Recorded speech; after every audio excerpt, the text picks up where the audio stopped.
Eight-time NBA All-Star at three-time NBA Defensive Player of the Year na si Dwight Howard muling bumisita sa Pilipinas. Si Rafael Bandairel sa detalye. Rise and shine, Rafael.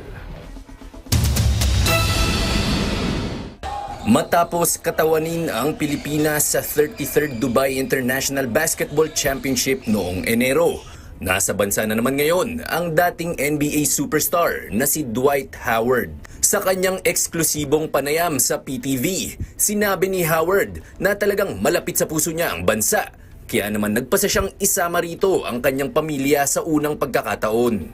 Every time I come to the Philippines, it's amazing. You know, and this time I did not only come with my teammates and other people. I came with my kids. I brought my kids and my family. It's the first time they've been to the Philippines with my children.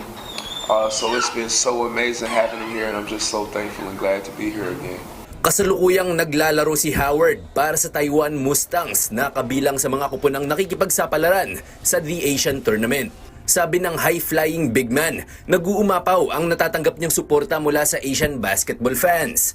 At isa ito sa mga dahilan kung bakit nagpasya siyang ipagpatuloy ang kanyang karera rito. My biggest fan base has always been in Asia. And I just want to show my love and support to all the fans here by, just playing my last couple of years of basketball, with them and letting them know how grateful I am for all the support that they've been giving me for my long NBA career. Kahit sa Taiwan naglalaro si Howard ngayon, kinumpirma niyang bukas siya para sa pagkakataong makapaglaro para sa mga Pinoy squads, pati na rin sa oportunidad na makapaglaro bilang import sa PBA. Rafael Bandairel para sa Pambansang TV sa Bagong Pilipinas.